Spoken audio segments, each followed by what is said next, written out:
Okay, so the answers to number 14, compare and contrast. Um, the Springboard books and comparisons. You can use that Euler's formula to find the number of faces, edges, and vertices. It doesn't matter if it's a prism or a pyramid. And then it points out that prisms have two bases and pyramids only have one. It points out that prisms have quadrilateral faces and that pyramids have triangular ones. And those are two of the most important differences. Then it says, sketch several cross sections that are parallel to the bases. Remember, the bases are the triangular shapes. Those are the bases. So if you're cutting parallel to those bases, then you're coming in here and you're cutting off what looks to be another triangle. So they've listed, and it doesn't matter how high up or how far down you go, they're going to be all the same size because of the shape of the prism. Sketch several sections that are perpendicular to the base. So I can do perpendicular. I can come in here and cut this corner off, a rectangle. I can, cut it off over here, and I'm going to have another rectangle.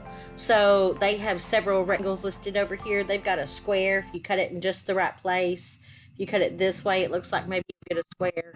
But those are all perpendicular to the base. And then it says, describe the patterns that you noticed. And their description says, if you're parallel to the base, you get triangles. If you're perpendicular to the base, you get rectangles.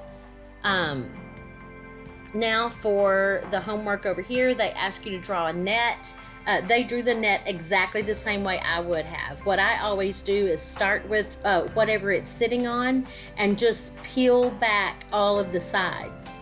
Okay, so I peel that back. So this is where it's sitting, and then those two house-shaped things flopped to, on each side. And then you've got the side of the house. These are the two sides.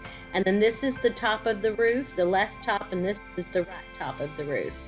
So, kind of as you draw the net, try to make sure you include all the pieces. You might want to label them. This is piece 1, this is piece 2, this is piece 3, 4. And the front half right here is piece 5, and then the back part would be 6, and then the bottom would be I think we got 7 pieces. 1, 2, 3, 4, 5, 6, 7. Yeah. So number them. That may help. And then over here you could number them again. So this would be, I think, what I have numbered 1, and then there's the roof, and there's 3, and that would be piece 4. And then I did this piece 5, this piece 6, and this piece 7. That's how I numbered it. But again, the way I numbered it's not important. Sketch and label the top, the bottom, and the side views. I disagree with what they have here as a side. That would be the front view.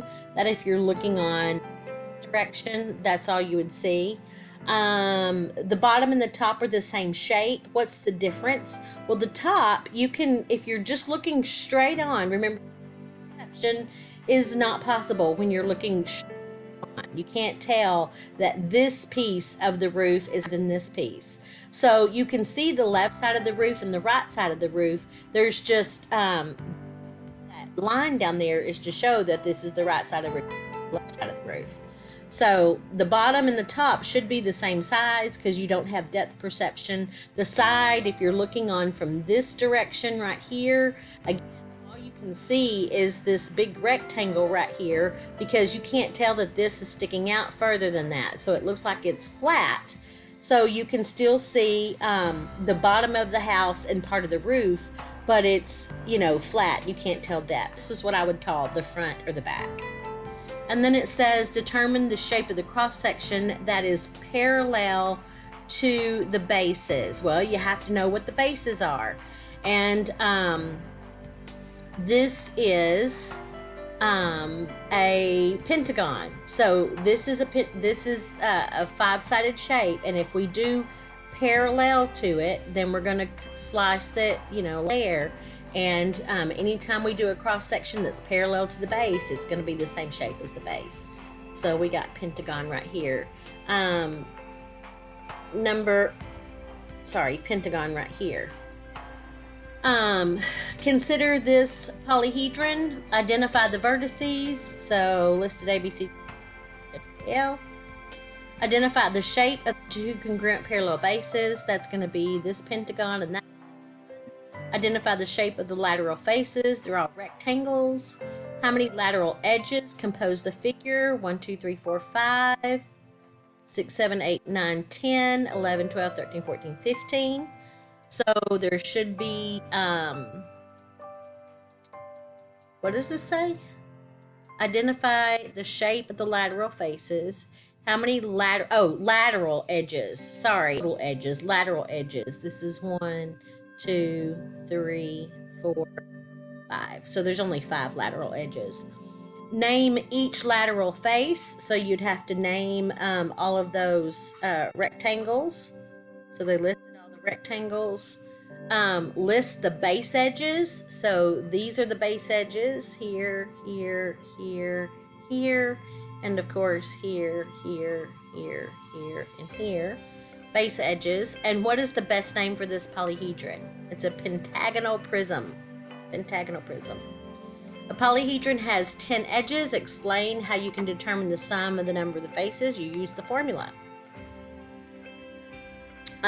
So the faces and the vertices are equal to the edges plus 2. So if it's got 10 edges, then it's going to have 12, a sum of 12 vertices and faces. And then it wants to know the design of the new toy.